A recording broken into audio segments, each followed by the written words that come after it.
Assalamualaikum warahmatullahi wabarakatuh. Halo Sobat Kebangsaan, senang sekali bisa kembali hadir menemani Anda dalam podcast resmi Badan Kesatuan Bangsa dan Politik Kabupaten Gresik. Nah, saya Anggun pada episode kali ini akan menemani Anda untuk membahas sesuatu yang sangat menarik, yaitu tentang seleksi Paskibraka Kabupaten Gresik tahun 2026. Seperti yang kita ketahui, Paskibraka bukan hanya tentang pengibaran bendera saat HUT RI, namun ini juga tentang pembentukan karakter, disiplin, dan juga semangat nasionalisme para generasi muda, khususnya di Kabupaten Gresik.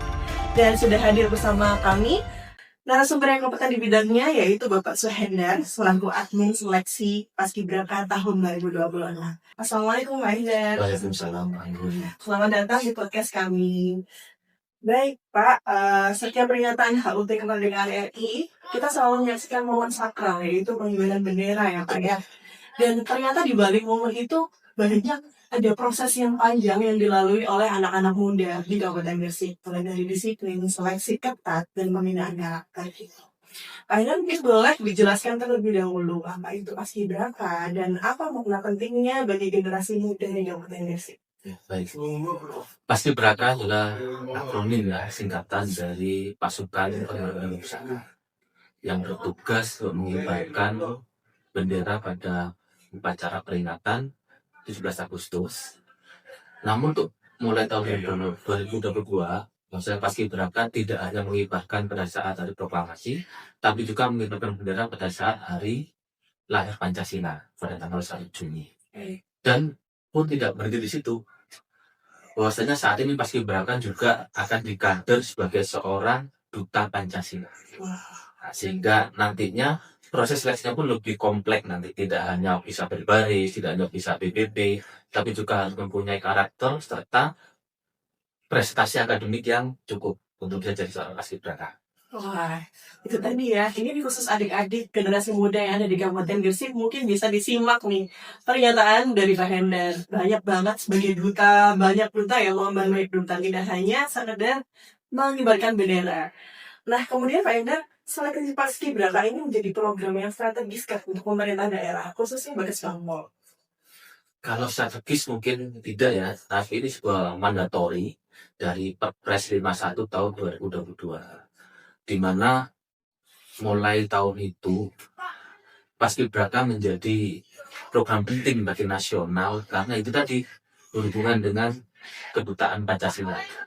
Sehingga Presiden merasa penting bahwasanya Paskibraka dijadikan seorang kader, seorang pemuda yang nantinya bisa mengaplikasikan nilai-nilai Pancasila di masa hari dan berusaha menyebarluaskannya kepada lingkungan di sekitarnya selama di sekolah.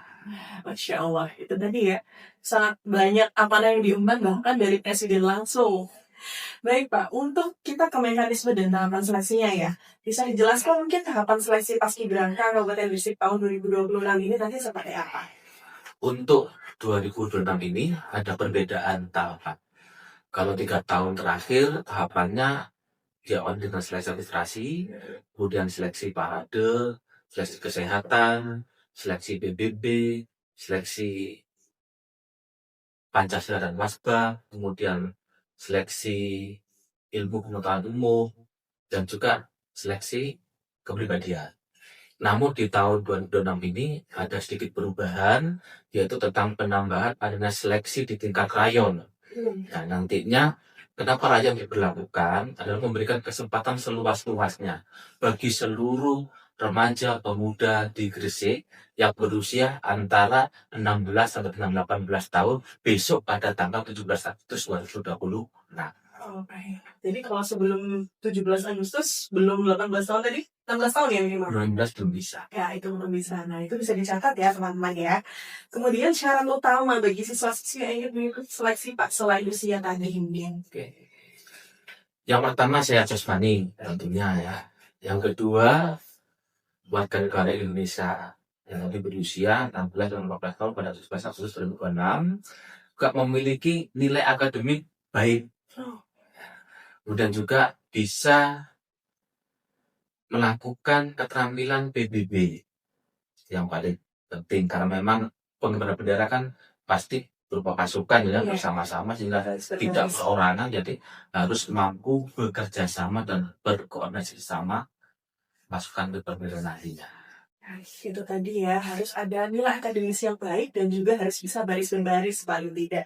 Nah, Pak, aspek lain yang bisa dinilai mungkin selain dari fisik, kemudian kemampuan baris berbaris, mungkin ada tes wawasan kebangsaan gitu untuk anak-anak. Betul, tadi kan saya sampaikan ya, ada tahapan yaitu tes tulis ya secara online, yaitu nanti PIP dan WASBA. PIP adalah pengetahuan ilmu Pancasila, ideologi Pancasila, dan juga wawasan kebangsaan dengan standar minimal kelulusan adalah 70 nilai.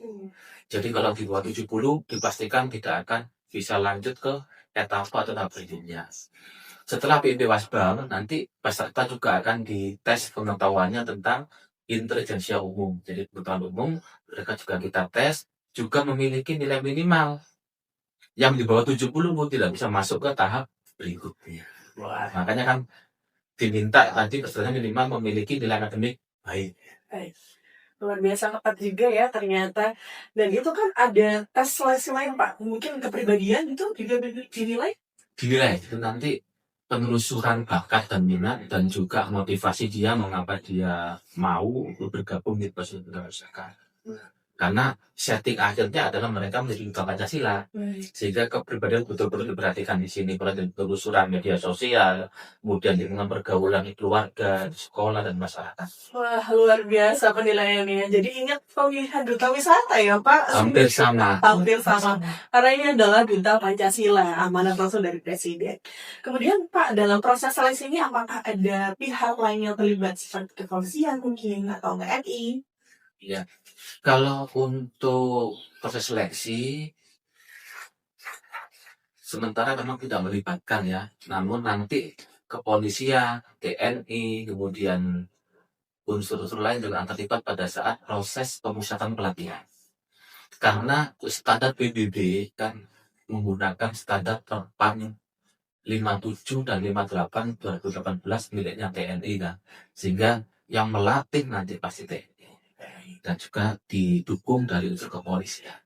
Jadi untuk instansi lain seperti Polri dan TNI itu ada di proses pelatihan setelah selesai seleksi semua ya, Betul. setelah terpilih gitu kan.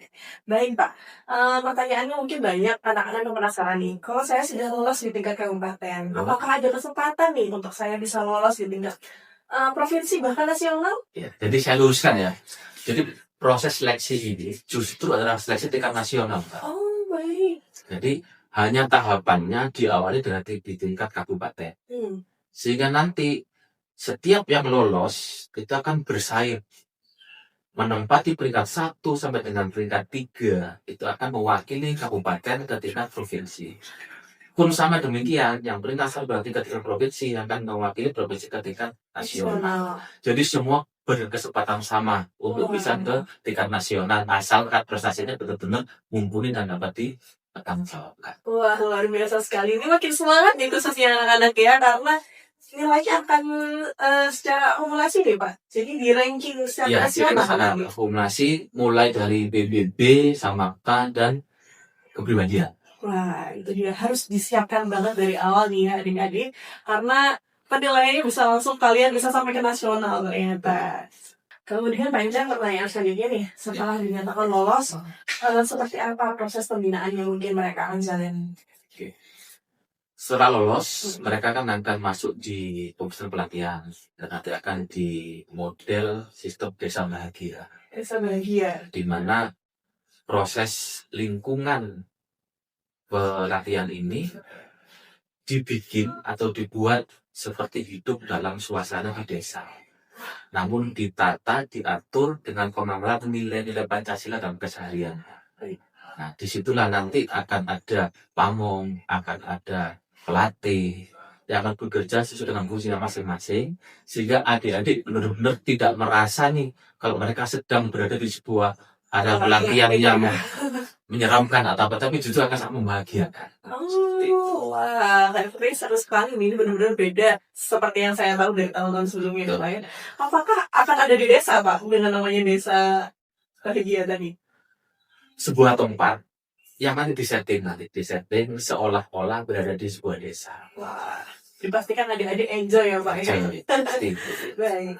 Kemudian Pak dalam proses mungkin pembinaan tadi, nilai-nilai apa saja sih yang ingin ditanamkan kepada para anggota paskibraka?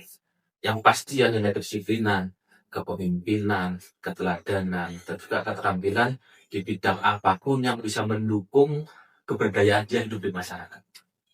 Jadi kita tidak hanya berpikir mereka mampu membela bendera, sekali lagi kan tidak hanya itu. Jadi mereka kembali sebagai remaja pemuda di masyarakat yang menjadi tauladan bagi seusianya. Kita juga berpikir mempersiapkan mereka nanti di 2045 di Indonesia. Indonesia Mas, ini benar-benar jangka panjang banget untuk adik-adik yang mau dan mungkin akan lolos menjadi anggota paskibraka ya. Lalu Pak untuk yang sebelum-sebelumnya nih untuk para peserta yang mungkin sudah purna, Ya. adakah dampak jangka panjangnya untuk mereka? Boleh diceritakan biar mereka lebih semangat aja. Betul. Bagi para purna paskibra itu nanti akan mengikuti yang namanya diklat PIP atas bank. Diklat ini sebagai prasyarat utama untuk mereka dapat memiliki gelar Duta Pancasila. Ya, jadi setelah 1 Juni bertugas, mereka akan didiklatkan lagi khusus untuk pengetahuan ideologi Pancasila dan bangsa. Setelah lulus, mereka dikukuhkan sebagai purna paskibra Duta Pancasila. Karena sebagai duta, mereka memang ditugaskan nanti untuk berkeliling ke desa-desa, ke sekolah-sekolah, untuk menyebarluaskan pemahaman dia tentang penerapan aktualisasi nilai-nilai Pancasila dalam kehidupan sehari-hari bagi rekan-rekan seusianya. Luar biasa, ini benar-benar duta banget ya. Betul. Kita bisa nanti bisa jalan-jalan ya Pak menyebarkan ini ke Betul, sekolah iya. itu. Itu tugasnya mereka nanti. Masya Allah. Baik Pak. Ini mungkin terakhir ya tentang pesan motivasi mungkin Pak Hendar nih sebagai aminnya. Boleh Kakak memberikan pesan kepada siswa-siswi SMA, SMK atau yang akan mengikuti seleksi paskibraka dari program ini? Kalau pesan saya bagi remaja, pemuda, pelajar, kelas 10 terutama ya. Jadi gunakan kesempatan terbaik ini untuk bergabung menjadi pasukan pengibar bendera pusaka Kabupaten Gresik tahun 2026. Tuh, jangan lupa nih, diingat-ingat pesannya Pak Hendar kan, persiapkan dari sekarang. Kemudian Pak, terakhir nih, kapan sih jadwal pelaksanaan seleksinya? Kemudian, di mana sih masyarakat ini bisa mendapatkan informasi yang benar tentang pendaftaran dan lain sebagainya? Baik. Untuk pelaksanaan tahap seleksi itu nanti dimulai pada tanggal 1 April 2026, diawali dengan seleksi tingkat rayon sampai tanggal 5 April. Kemudian tanggal 6 April, adik-adik yang lolos seleksi tingkat rayon akan mendaftarkan dirinya di aplikasi Transparansi Paskibraka. Tanggal 7 April akan ada penilaian administratif dan akan dilanjutkan pada proses seleksi selanjutnya yang akan berakhir di tanggal 12 April. Jadwal akan tentatif karena berhubungan dengan ketersediaan kuota di aplikasi ini, Pak. Mengingat seleksi nasional, tidak hanya Gresik saja nanti, seluruh Indonesia, kabupaten kota juga melaksanakan secara serempak bersama-sama. Kemudian untuk informasi yang benar ya, yang bisa diakses secara aktual, bisa di Instagramnya Babes-Pam Polda Gresik, dan juga Instagram PPI Kabupaten Gresik, dan juga bisa menghubungi narahubung yang ada di edaran pembentukan paskibraka yang kami edarkan melalui Jabar Dinas Bidangka Provinsi Jawa Timur dan juga Kementerian Agama. Oke. Itu ya Pak untuk informasi aslinya. Jadi jangan sampai kemakan hoax nih ya adik-adik. Jangan lupa untuk stay tune di Instagram Babes-Pam Polda atau PPI bisa juga ya Pak ya. Dan juga ada surat edaran yang sudah diserahkan ke Dinas Pendidikan Provinsi Jawa Timur dan juga MA. Dan juga Kementerian Agama. Baik, terima kasih banyak Pak Hendar atas penjelasannya sangat informatif dan inspiratif. Semoga dengan adanya seleksi paskibraka ini lahirlah generasi muda yang lebih disiplin, berkarakter, dan juga memiliki semangat nasionalisme yang kuat. Sobat Kebangsaan, sampai jumpa di podcast resmi Badan Kesatuan Bangsa dan Politik Kabupaten Gresik selanjutnya. Saya Anggun, pamit undur diri. Wassalamualaikum warahmatullahi wabarakatuh.